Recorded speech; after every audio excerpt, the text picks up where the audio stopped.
Rick, a young man, cares for his sick mother, ensuring she eats and takes her medication. One day he finds her gripping a gun, murmuring Bible verses, her demeanor eerie and unsettling. But before he can react, she apologizes and pulls the trigger. I'm sorry. 3 years later, Rick struggles to rebuild his life. He seeks work in construction only to find his old job taken. Desperate, he turns to his friend Jeremy, who gets him a spot despite his late arrival. While working, Rick injures himself and notices a woman in the garden, Antoinette. He politely asks for a first aid kit, but she refuses. You got nothing inside I can use? After explaining he just needs to clean the wound to keep working, she finally relents. As he treats himself, a servant whispers something to Antoinette and she quickly dismisses Rick. However, on his way out, he spots a room with cash placed on the table. Tempted by his poverty, he sneaks in and takes a single bill, but before he can leave, an old man, George Drayton, likely the mansion's owner, catches him. Who are you? Soon Antoinette arrives, furious, and fires him on the spot, vowing to ruin his chances of ever finding work again. Rick pleads, admitting his mistake, explaining he was robbed that morning and needed a fair home. To his shock, Mr. Drayton forgives him and hands over the entire stack of cash as an advance payment. Nothing screams suspicious deal like a rich old man casually handing over stacks of cash. No strings attached, right? That night, Rick moves in with Jeremy, who asks what he'd do if he had billions. Rick dreams of luxury, fancy dinners, and rekindling things with his ex, Tanya. Jeremy laughs, calling Rick a failure who never follows through. Hence, his current broke situation. You gotta stop starting shit you can't finish. The next day, Rick and Jeremy discuss their work site's purpose. But Antoinette interrupts, summoning Rick to Mr. Drayton. The old man reveals he regrets having no family to inherit his wealth. He then asks if Rick is religious. Rick admits he used to be. Drayton, once fatherless, now clings to religion in his final days. Then he makes a chilling offer. Let us get down to it. If Rick eats a meal made from his corpse, he'll inherit everything. Rick, horrified, assumes it's a joke, but Drayton insists. One meal, infinite wealth. Okay, so is this an extreme diet plan for the ultra-rich, or has this guy watched too many horror movies? Rick refuses anyway, but Drayton insists Rick is the right person for this burden. This is a genuine offer. That night, Rick returns to find Jeremy throwing a party. Tanya is there, but before they can talk, Jeremy comes and mocks Rick's failures. What the have you been up to? Living the f***ing dream. Later on, Tanya says she never expected Rick to stay after his mother's death. Suddenly, Jeremy causes a drunken scene. The outburst is brutal, and it's humiliating for Rick. Fuck out of here, dude. Are you serious, you ungrateful piece of shit? After that, Rick sits in his room devastated, staring at his gun, considering the worst. Instead, he puts it down and breaks down in tears. The next morning, he frantically cold calls for jobs. Nothing. Then, a knock at the door. Yeah, I know. The man hands Rick an envelope and informs him that his presence is requested at the mansion. Inside the envelope is an invitation, a suit of the attire. The man says he will be waiting for him outside in the car and gives a much more respectful attitude that invokes suspicion on Jeremy. Soon, Rick arrives at Mr. Drayton's mansion, where Antoinette tells him Mr. Drayton passed away earlier that day. She hands him a contract explaining that if Rick eats a meal prepared from Mr. Drayton's body, he will inherit all of his wealth. You become heir to Drayton's fortune. However, he must eat every last bite, and no one outside the estate can ever know, or he will lose everything. Rick struggles with the decision, but agrees after a long pause. Soon, a meal is served with plates placed on Mr. Drayton's corpse. Shortly, Rick forces himself to eat dish after dish until the final bits are placed directly on Mr. Drayton's chest. With Antoinette reminding him he must finish everything, every last crumb, and somehow Rick does. When he's done, Antoinette gives him a card with Mr. Drayton's final words. It is necessary to end the meal. It states that Rick takes on all of Drayton's burdens and offers his own soul in return. You carry, and I pawn my own soul. Without thinking clearly, Rick signs the contract and leaves, but it's clear he is already starting to feel unwell. Soon after, Rick returns home and collapses into bed exhausted. But when he closes his eyes, he finds himself underwater, surrounded by terrifying demonic creatures. He screams in fear as the vision overwhelms him. Be careful what you wish for and who you give your allegiance to. The next morning, Rick wakes up and notices a man staring at him in the hallway of the house. When their eyes meet, the man runs away. Rick chases him, but is stopped by Antoinette, who acts like nothing strange is happening. She tells him that the mansion is now his and that he can fire or hire staff as he wishes. Rick declines, unsure of what to do with his new life. Antoinette gives him an unlimited credit card and encourages him to enjoy his wealth rather than worry about its consequences. You could buy a lot of some things with that. Later, Rick goes to Jeremy's apartment to collect his things. He tries to give Jeremy some money, but Jeremy refuses, saying he'll handle things on his own. Tanya sees Rick and asks if he won the lottery. Rick says it's something even better. She asks if he's really okay, and Rick insists he is. This doesn't sound like you and Jeremy bullshit. He then suggests they go out like they used to, but Tanya hesitates and says she can't, as Jeremy is waiting for her. Jeremy's waiting on me. Later, Rick visits a club and orders a rare whiskey. A man sitting nearby mocks him, suggesting Rick doesn't belong there and questioning how he dares to order whiskey. In response, Rick orders 2 bottles of the expensive whiskey, one for himself and one for the man. I'll take 2 of those Macallans. When Rick returns home, he starts drinking, but suddenly sees a woman appear in front of him. He touches his face and realizes his nose is bleeding. Before he can react, the woman disappears, then reappears and attacks him, screaming and blaming him for what happened to him. Why did you do this? Suddenly, Rick finds himself underwater again, struggling to breathe. He wakes up drenched and terrified, lying on the floor.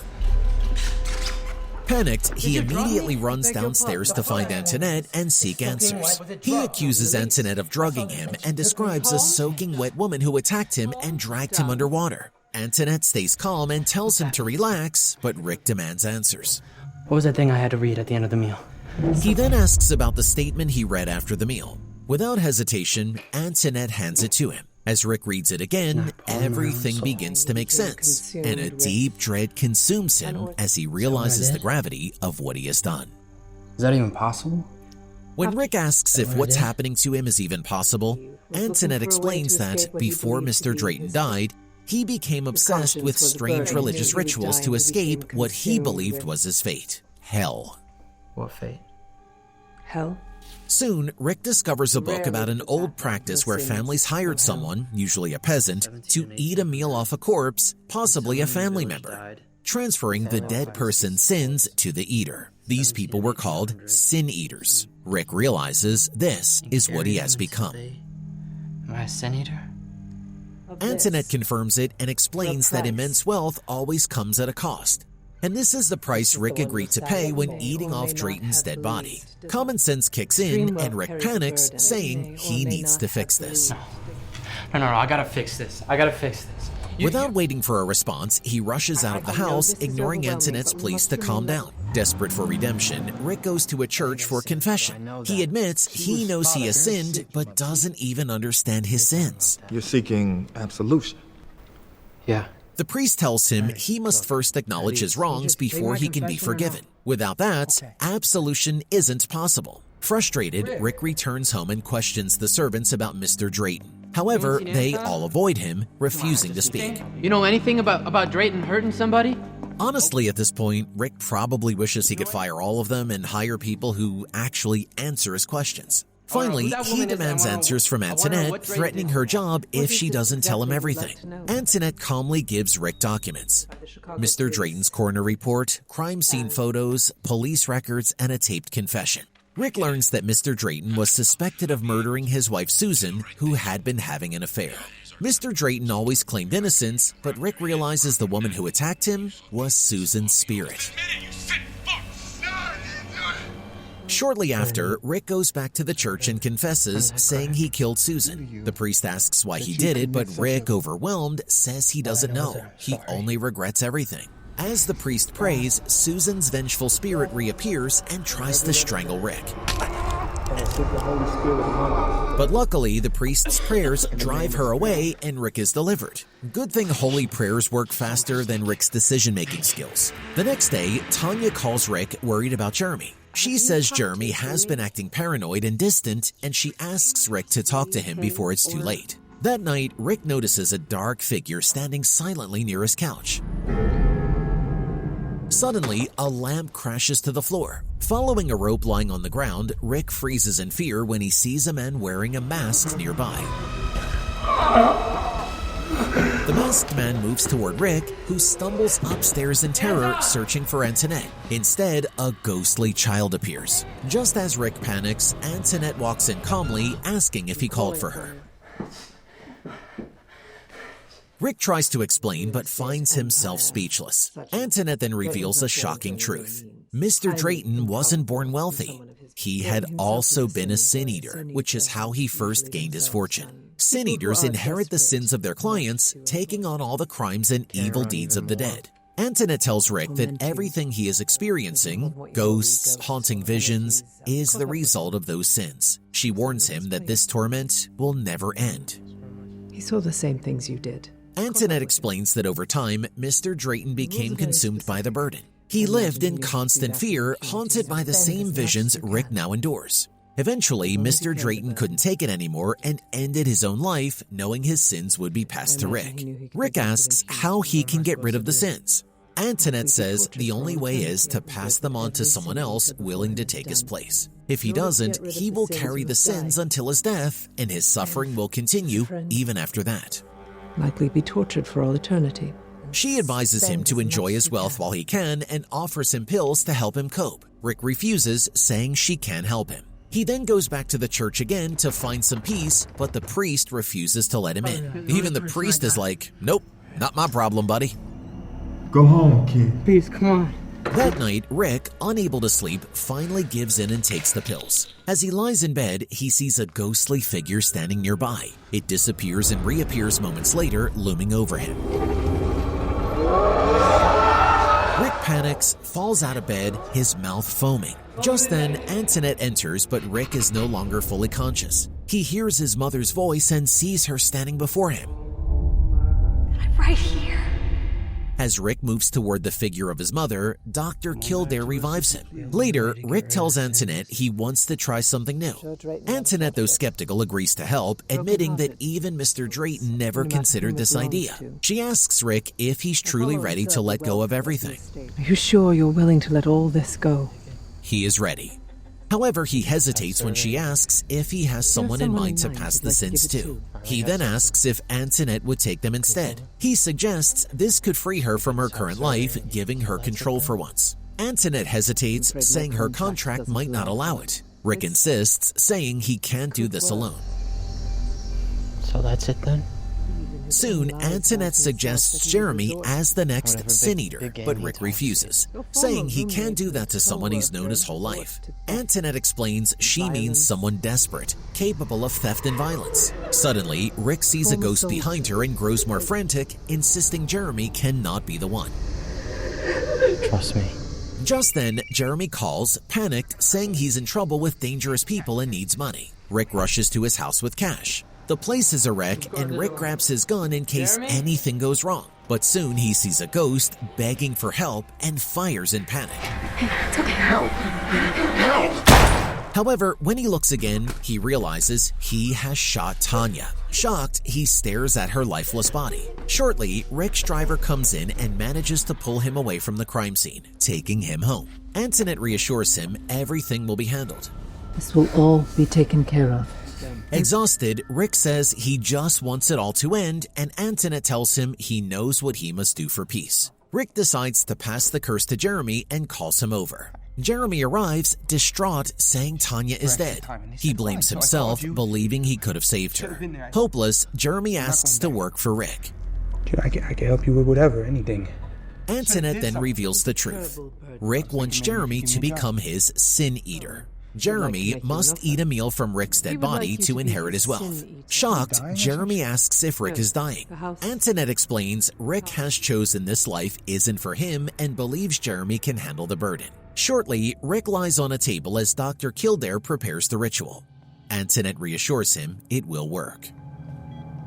It's going to work. Soon, Kildare administers a lethal injection, stopping Rick's heart. In another world, Rick wakes up and sees ghosts pleading for help and his mother in the distance. As he approaches, she transforms into Tanya. They apologize to each other before Tanya vanishes before his eyes. Shortly, the ghosts turn on Rick, but his mother's spirit drives them away. Then Rick gasps awake. Antoinette confirms Jeremy completed the ritual, recited the prayer, and has taken over Rick's life. He's already begun giving orders. Indeed, Rick realizes the ghosts are gone and confirms his freedom. Antoinette says Jeremy has embraced his new role and hopes Rick will do the same. 6 months later, Rick works as a construction worker far from his old life. Meanwhile, Antoinette writes Jeremy's name in a book of past sin eaters. However, at the mansion, Jeremy is haunted by the same ghosts that tormented Rick. Antoinette hears as his terrified screams echo through the halls, her eyes glowing eerily, suggesting even more sin eaters to come and go in this mansion. Rick is also at the construction site taking a lunch break in a park under a tree. But he isn't alone. Tanya's ghost sits silently beside him, but it's obvious that he hasn't repented for killing her and seems unbothered by her ghostly presence.